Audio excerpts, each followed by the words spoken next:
زہرا کا عشق، فیاض محمود۔ ایک دن دوران گفتگو میں خودکشی پر بحث ہونے لگی۔ کوئی کہتا تھا خودکشی کرنا کمزوری کی نشانی ہے، کوئی یہ کہ بزدل شخص خودکشی کر ہی نہیں سکتا۔ احسن حسب معمول اپنی علیحدہ ہی رٹ لگا رہا تھا کہ خودکشی شخصی آزادی کی بہترین مثال ہے۔ میں نے اس سے کہا، بھائی اس کا یہاں کیا تعلق ہے؟ مگر اچھا ہوا میں نے اپنی بات کو طول نہ دیا، ورنہ وہ کہیں سے ایسے ایسے دلائل نکالتا کہ ہم سب کا ناطقہ بند کر دیتا۔ بحث دراصل ممتاز اور غضنفر میں ہو رہی تھی۔ ممتاز کہتا تھا کہ بزدلی اور دلیری کی صفات علم النفس میں یقیناً علیحدہ علیحدہ شمار ہوں گی، مگر زندگی میں ہم یہ فیصلہ نہیں کر سکتے کہ کوئی خاص فعل محض دلیری کی وجہ سے واقع ہوا اور کسی اور کی تہ میں فقط بزدلی ہی تھی۔ اکثر اوقات بزدلی اور جرأت دونوں کچھ اس طریقے سے ملی ہوئی ہوتی ہیں کہ یہ فیصلہ کرنا مشکل ہوتا ہے کہ آیا وہ شخص اس وقت ہمت ہار بیٹھا تھا یا اس کے کام کی محرک پریشانی یا رنج یا مجبوری یا شرم تھی۔ مثلاً مجھے ایک واقعہ یاد ہے جہاں ایک شخص نے محض حیا کے مارے خودکشی کر لی تھی۔ غضنفر نے پوچھا، حیا کہ غیرت؟ ممتاز نے کہا، حیا بھائی حیا۔ اگرچہ وہ آدمی تھا بھی نرالا ہی۔ ہمیں کچھ جستجو ہوئی۔ احسن نے پوچھا، نرالے سے تمہاری کیا مراد ہے؟ ممتاز نے کہا، اس کی طبیعت کچھ عجیب ہی واقع ہوئی تھی۔ میں نے اپنی عمر میں اتنا شرمیلا انسان کبھی نہیں دیکھا۔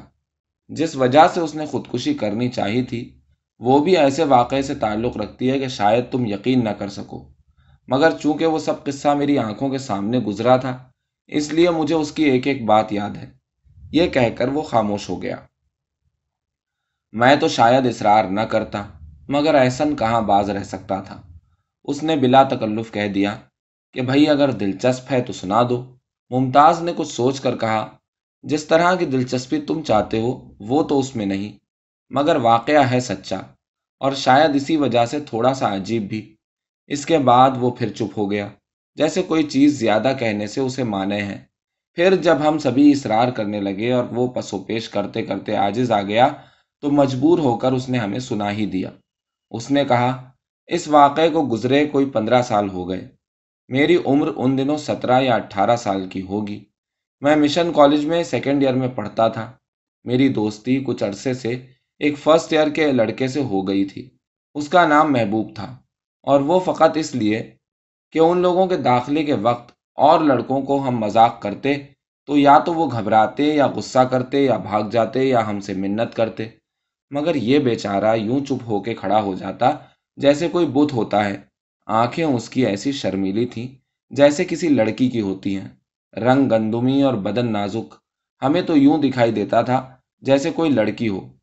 ایک دن جو وہ قابو میں آ گیا، میرے ساتھیوں نے اس سے بھی وہی مذاق اور وہی ٹھٹے کرنے شروع کر دیے جو دوسرے نوواردوں سے کرتے تھے، مگر چونکہ وہ کوئی جواب ہی نہ دیتا تھا اور رنگ بیچارے کا ہر لمحہ زرد ہوتا جا رہا تھا، میں نے اس کا پیچھا چھڑا دیا۔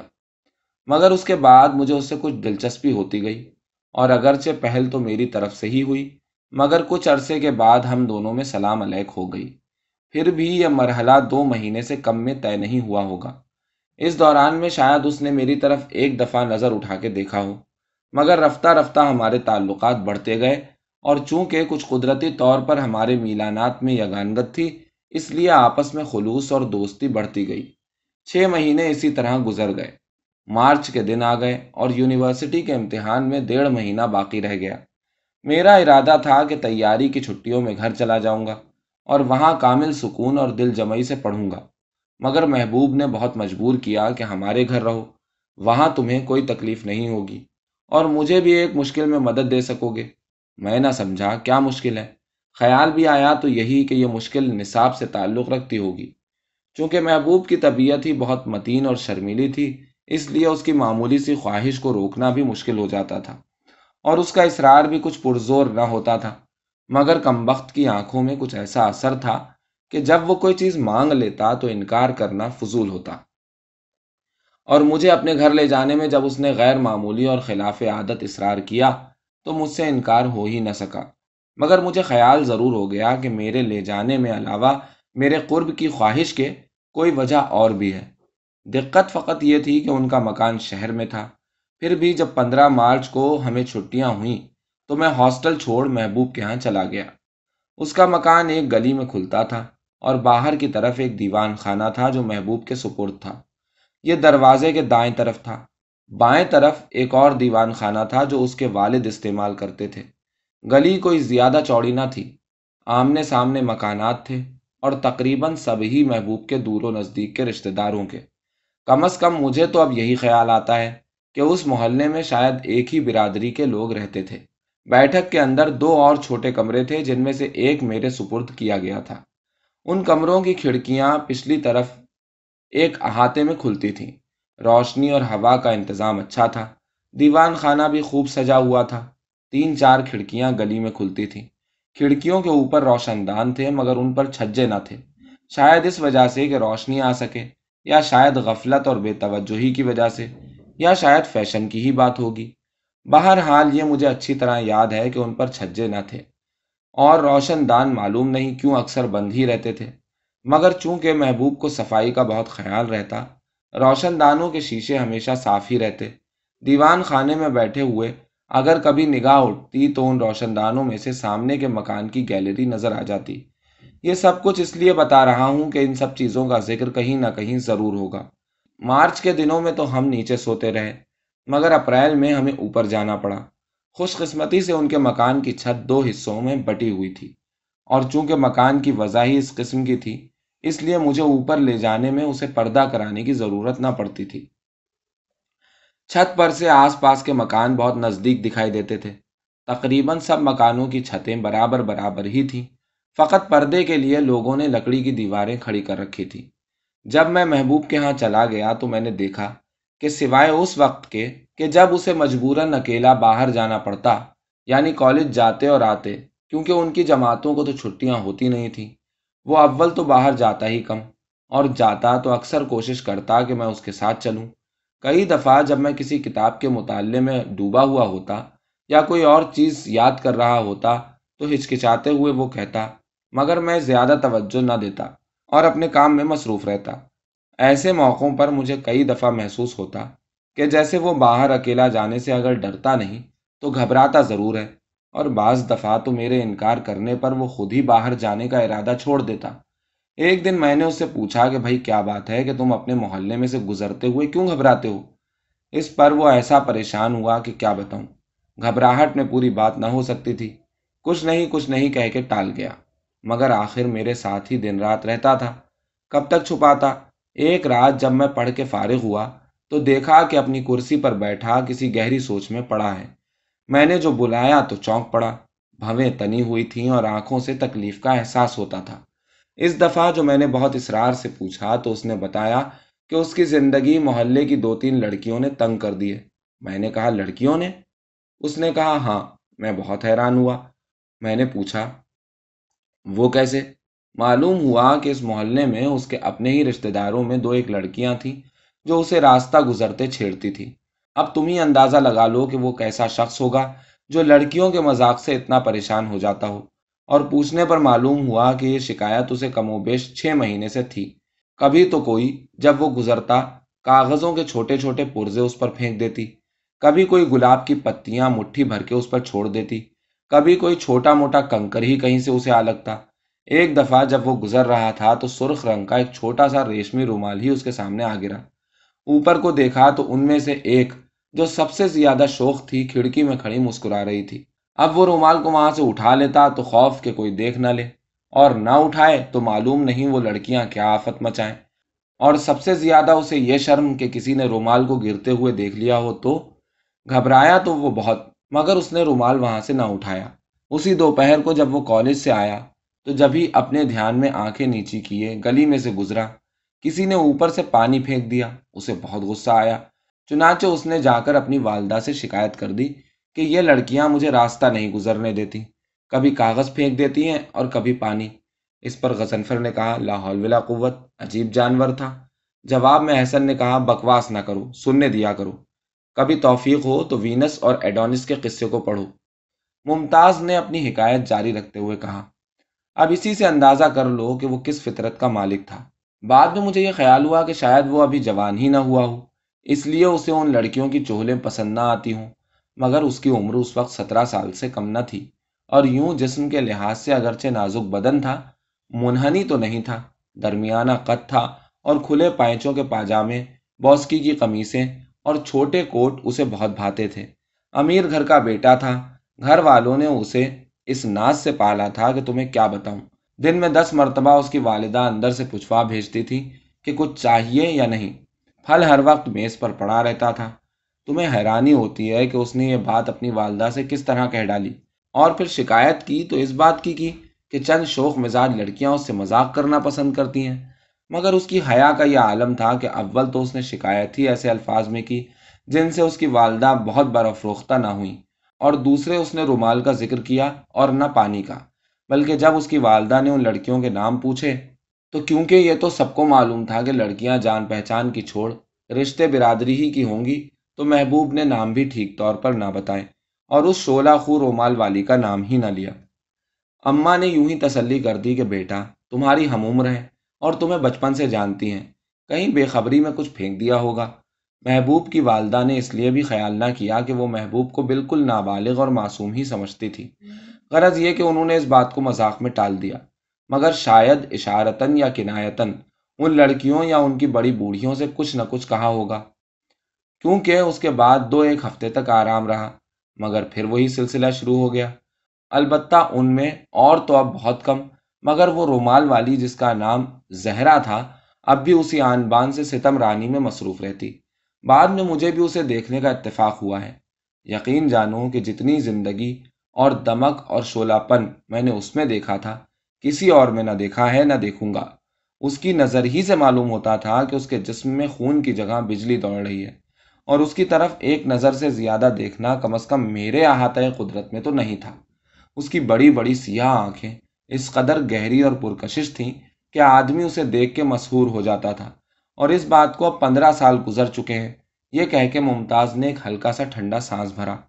پھر اس نے کہا، جب محبوب نے مجھے بتایا، تم سمجھ ہی سکتے ہو میں کتنا حیران ہوا ہوں گا۔ میں اس کے چہرے اور لہجے سے جان سکتا تھا کہ اس کے لیے نہ تو یہ مذاق کی بات تھی اور نہ مزے کی۔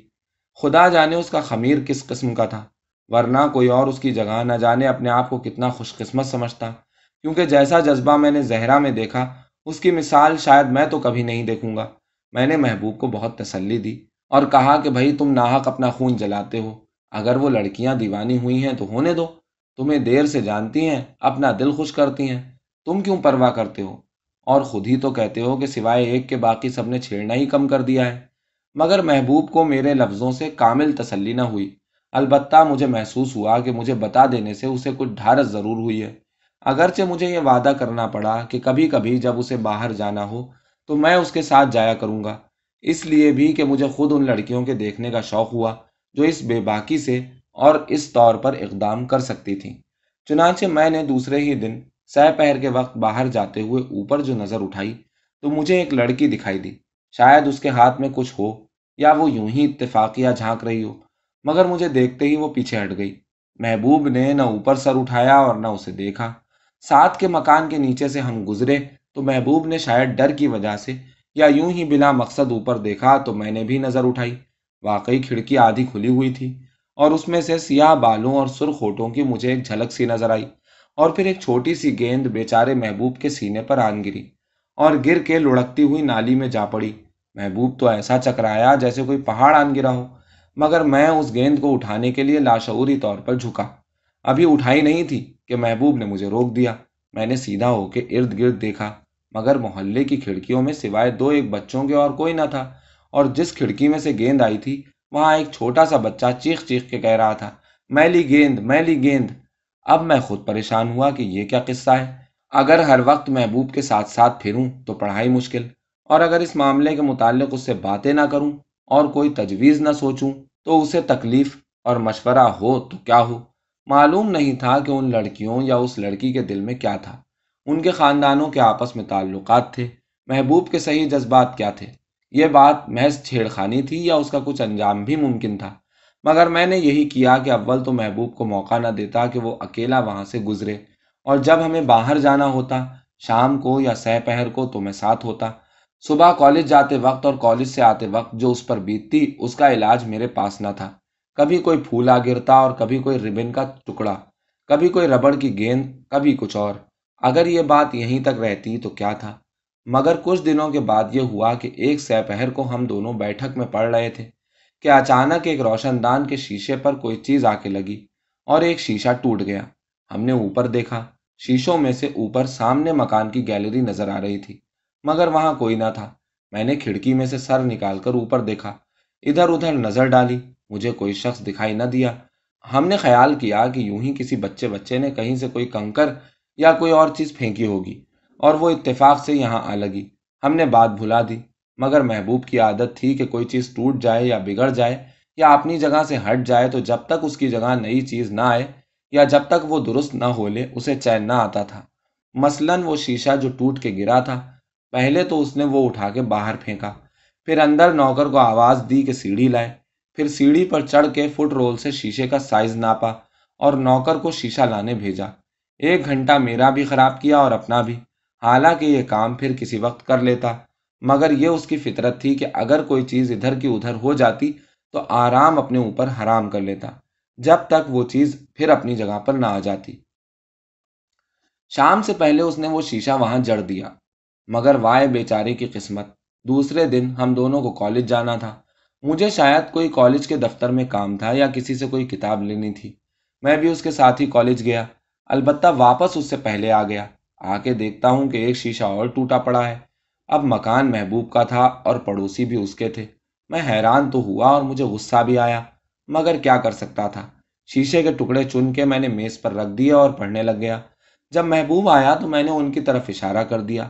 اسے بہت غصہ آیا، مگر جیسا کہ میں بتا چکا ہوں وہ شرم و حیا کا پتلا، اگر ایک دفعہ اپنی والدہ سے تنگ آ کے ایک بات کہہ چکا تھا اور وہ بھی میرے آنے سے پہلے، تو اب اس کے لیے کسی اور بات کی شکایت کرنا ناممکن تھا۔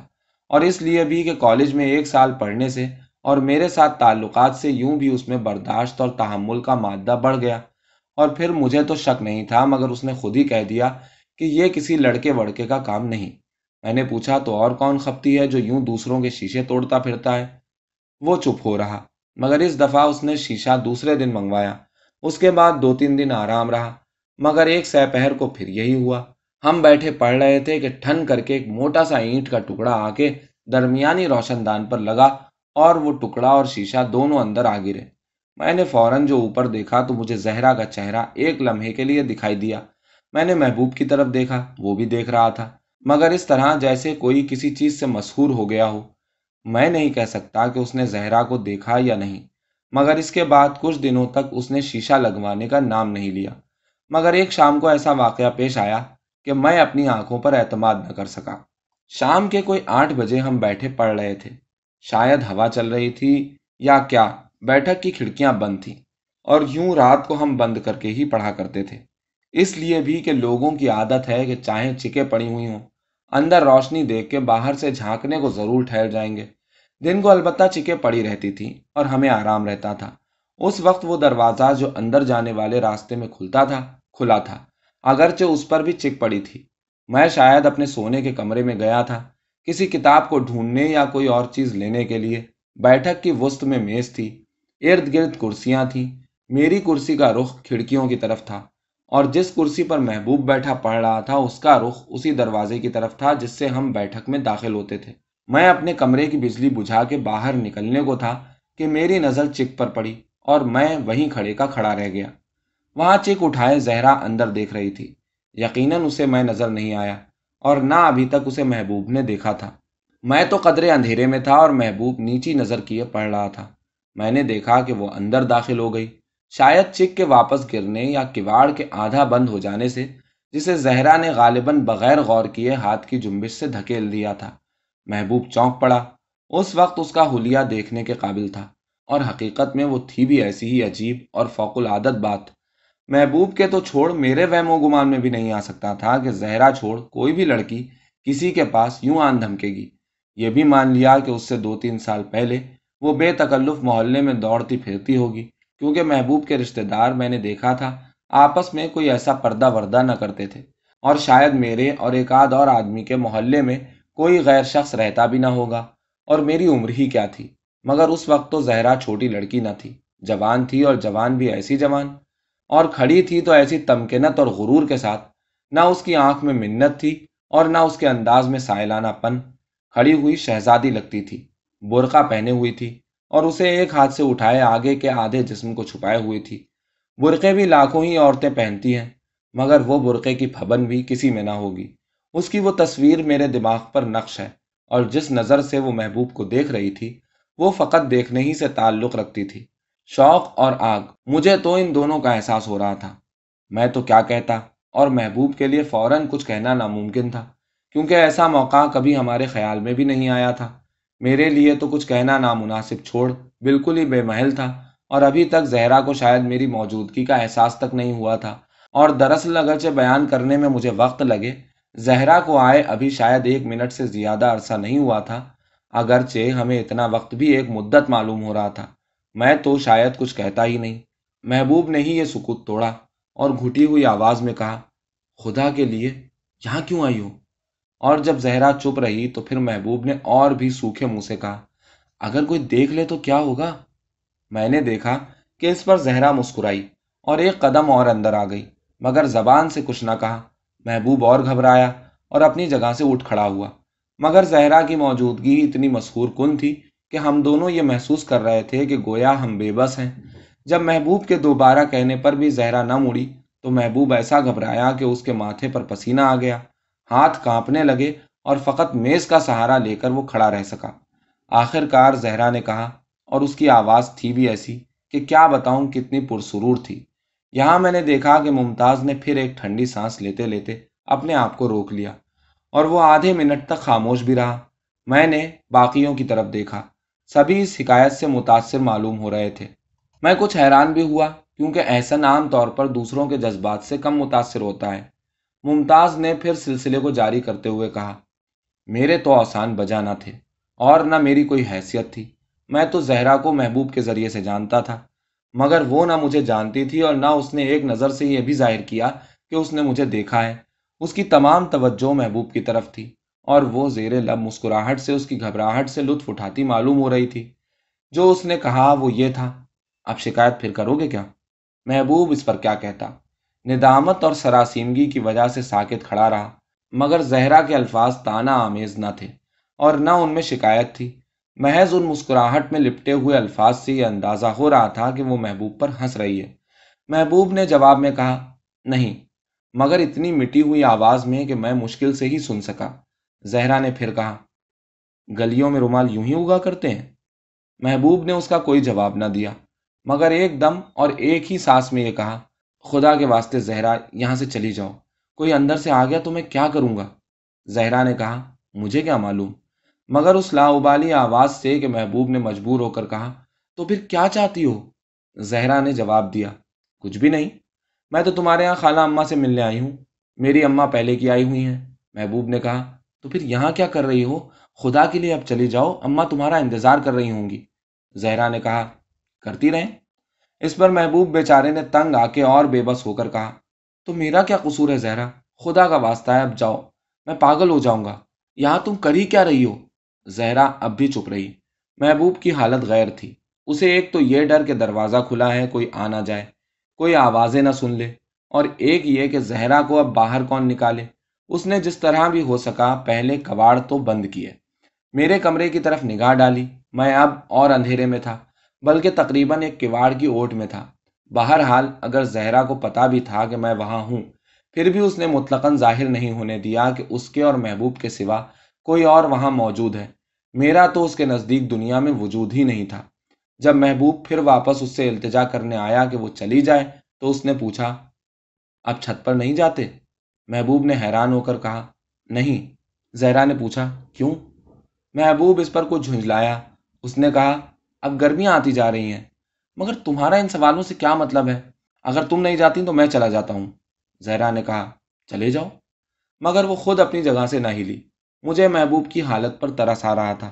ایک تو وہ ایسا حساس جیسے چھوئی موئی کا پودا، اور پھر یہ انہونی اور ناممکن سی صورتحال۔ وہ ہار کے کرسی سے لگ کے کھڑا ہو گیا۔ زہرا نے کہا، آیا کرو گے اب اوپر؟ محبوب بیچارے نے ہاں میں سر ہلا دیا۔ زہرا نے پھر پوچھا، لوگوں کے رومال اب یوں ہی تو نہیں چھوڑ جایا کرو گے؟ اس پر محبوب پہلے تو کوئی جواب نہ دے سکا، مگر زہرا کے دوبارہ کیوں کہنے پر اس نے نام سر ہلا دیا۔ زہرا نے کہا، اچھا ایک اور بات، اس کرسی پر تم کیوں نہیں بیٹھتے؟ اور میری کرسی کی طرف اشارہ کیا۔ محبوب اس سوال کا کیا جواب دیتا؟ اس نے پھر کہا، اب تو جاؤ، میں منت کرتا ہوں، اب ضرور چلی جاؤ، مجھے کیوں اتنی تکلیف دے رہی ہو؟ یہ آخری الفاظ اس نے اتنی پرزور آواز میں کہے کہ زہرا بھی ضرور منفعل ہوئی ہوگی، مگر اس نے پھر یہی کہا، بیٹھو گے؟ محبوب نے بہت عاجزی سے کہا، ہاں ہاں، اچھا تو اب تو جاؤ۔ زہرا نے اس کے جواب میں جو بات کی اور جس انداز میں کی، وہ شاید کبھی نہ بھولے۔ اب تک تو وہ کھڑی تھی، اب ایک کرسی پر بیٹھ گئی اور ایک خاص اپنے ہی لہجے میں کہا، ہم تو نہیں جائیں گے۔ مجھ پر ان الفاظ اور اس بے ساختہ ادا کا جو اثر ہوا، اس کا تو ذکر ہی کیا، مگر محبوب بیچارے کا تو رنگ سفید ہو گیا، اور جہاں کھڑا تھا وہیں کرسی پر یوں دھپ سے بیٹھ گیا جیسے اس کی ٹانگیں اسے جواب دے چکی ہیں۔ میں بہت پریشان ہوا اور مجھے فکر بھی بہت ہوئی، مگر اس سے پہلے کہ میں کچھ کہہ سکوں یا کر سکوں، زہرا وہاں سے چلی گئی۔ کس طرح گئی اور کب، یہ میں ٹھیک نہیں جان سکا۔ تمام کیفیت ہی ایک خواب سی معلوم ہو رہی تھی، جیسے کسی خمار میں آدمی تصویریں دیکھ رہا ہو۔ مجھے تو اپنے حواس پر یقین نہیں آتا تھا۔ جو بات مجھے قطعی طور پر یاد ہے وہ یہ کہ محبوب بیچارہ میز پر بازو پھیلائے ان پر اپنا سر رکھے رو رہا تھا۔ ممتاز چپ ہو گیا۔ ہم میں سے کسی کو جرت نہ ہوئی کہ اس سے کوئی سوال کر سکے۔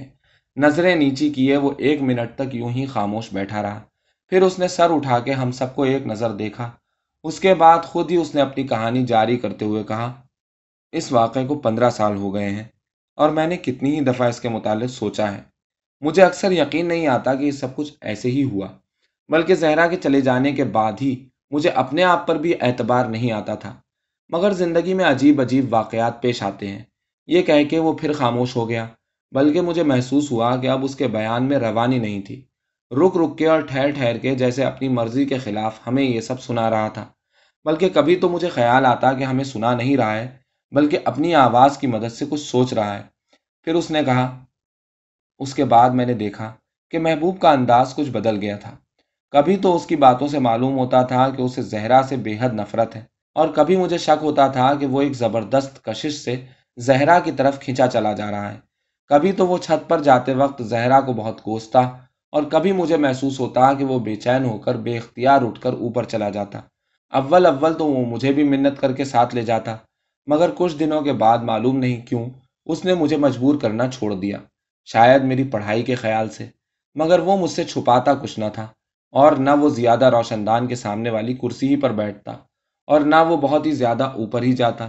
ان حالات میں جو پڑھائی مجھ سے ہو سکتی تھی وہ ظاہر ہے۔ زہرا نے اور ستم جو کرنا شروع کیا وہ یہ کہ روشن دان چھوڑ، روشن دانوں کے ذریعے سے کنکروں پر لپٹے ہوئے اور دھاگے سے بندھے ہوئے رقے بھیجنے شروع کیے۔ سامنے والے مکان میں آ جاتی اور رقا پھینک کے چلی جاتی، یا وہیں ہنستی کھیلتی رہتی۔ اس کی ہنسی کی آواز تو میں اکثر بیٹھا بیٹھا سنا کرتا۔ روشن دانوں کا جو حال ہوگا وہ بھی ظاہر ہے۔ کوئی روشن دان ایسا نہیں تھا جس کے 1 2 شیشے نہ ٹوٹے ہوئے ہوں، اور اب محبوب بھی ان کی مرمت نہ کراتا اور نہ کسی سے شکایت کرتا۔ رقے فقط اس دن آتے جب محبوب اوپر چھت پر نہ جاتا، اور ان پر فقط یہ لکھا ہوتا، آج آپ اوپر نہیں آئے، یا آج آپ 1 منٹ سے زیادہ نہیں ٹھہرے۔ محبوب کو اب یہ ڈر رہنے لگا کہ کوئی روڑا اندر آنے کے بجائے اگر باہر گلی میں گر پڑے اور کوئی اٹھا لے تو کیا ہو۔ میں اسے بہتیری تسلی دیتا کہ بھائی وہ خود خیال رکھتی ہوگی، اگر ایسا ہو جاتا ہوگا تو فوراً اٹھوا منگوا لیتی ہوگی۔ وہ یہی کہتا، اسے کیا پرواہ ہے، اسے کیا۔ یہ نئی پریشانی اس کی اور بھی بڑھنے لگی جب وہ اپنے رقے، جن پر عبارت ہمیشہ مختصر ہی ہوتی، چھت پر بھی پھینکنے لگی۔ جس دن محبوب کو چھت پر پہلا رقع ملا ہے، میرے امتحان میں 4 دن تھے، اس لیے میں اس پر بہت زیادہ توجہ نہ دے سکا۔ میرے امتحان کے اختتام تک چھت پر کوئی رقع نہیں آیا، کیونکہ محبوب بیچارے نے مجبور ہو کر زہرا کو نہایت لجاجت سے یہ خط لکھ پھینکا تھا کہ خدارا رقے نہ پھینکا کرو، اور اگر میرے کہنے کا کچھ اثر نہیں ہو سکتا تو کم از کم اوپر چھت پر تو نہ پھینکا کرو۔ اگر کوئی روڑا اندر صحن میں جا گرے، یا کسی اور پڑوسی کے مکان میں جا گرے، یا کوئی اوپر ہی گرتا اور مجھے اٹھاتا دیکھ لے تو کیا ہو؟ کیوں میری جان کی دشمن ہوئی ہو؟ اس کا جواب تو زہرا نے کچھ نہ دیا، البتہ جب تک میں وہاں رہا اس نے اوپر چھت پر کوئی رقع نہیں پھینکا۔ افسوس کہ مجھے محبوب کے ہاں سے بہت جلد اور غیر متوقع طور پر گھر جانا پڑا۔ اگرچہ محبوب بہت منتیں کرتا تھا کہ میں اور کچھ عرصے رہوں، اور میں خود نہیں جانا چاہتا تھا، مگر گھر سے خط پر خط آ رہا تھا کہ امتحان کے ختم ہوتے ہی گھر آؤ، اماں بیمار ہیں۔ افسوس، اگر میری والدہ ان دنوں بیمار نہ ہوتی تو محبوب آج زندہ ہوتا۔ یہاں پھر ممتاز کچھ دیر خاموش رہا۔ اس نے پھر ایک ٹھنڈی سانس، جسے وہ خود بھی نہ روک سکا، بھر کے کہا، جانے سے ایک دن پہلے اس نے مجھ سے کہا تھا کہ اگر زہرا کا کوئی رقع اماں کے ہاتھ یا کسی اور کے ہاتھ آ جائے تو میرے لیے خودکشی کے سوا اور کیا ہے۔ میں سمجھا یوں ہی جوش میں بے سمجھے بات کر رہا ہے۔ میں بھی بھول گیا کہ وہ ہے ہی اتنا نازک مزاج کہ ذرا سی چیز سے اس کی طبیعت میں فرق آ جاتا ہے، اور اس کے حساس ہونے کے متعلق تو میں پہلے ہی بتا چکا ہوں۔ شرم اسے اس بات سے بھی آتی تھی کہ اماں کو پتہ لگ گیا تو کہیں گی کہ کل تو ان لڑکیوں کی شکایت کرتے تھے اور اب۔ اس کے بعد میں گھر چلا آیا، مگر مجھے بہت تشویش رہی۔ ہر روز محبوب کے خط کا انتظار کرتا۔ آنے کے 7ویں 8ویں روز بعد جو خط مجھے ملا، اس میں بہت سراسیمگی کی حالت میں لکھا تھا کہ جس چیز سے میں ڈرتا تھا وہی ہو گئی ہے۔ زہرا کا ایک خط مجھے نہیں ملا، اس نے جواب مانگا ہے۔ مجھے معلوم ہی نہیں کس چیز کا جواب دوں۔ ہر طرف ڈھونڈتا ہوں، اس کا خط نہیں ملتا، کسی کے ہاتھ نہ آ گیا ہو۔ اس کے 3 4 روز ہی محبوب کے والد کا خط مجھے ملا کہ محبوب کا اچانک دل کی حرکت بند ہو جانے سے انتقال ہو گیا ہے۔ میں لاہور پہنچا تو وہ اسے دفنا چکے تھے۔ ان کے ہاں گیا، ادھر ادھر کھڑکیوں کی طرف میں نے نظر دوڑائی، وہاں کوئی نہ تھا۔ محبوب ہی اب نہ تھا، وہاں کیا ہوتا؟ ہم میں سے کسی کو اس سے سوال کرنے کی ہمت نہ ہوئی، مگر احسن نے کچھ عرصے بعد پوچھ ہی لیا، اور عشق؟ ممتاز نے اس کی طرف ایک ملامت آمیز نظر سے دیکھا، مگر کوئی جواب نہ دیا۔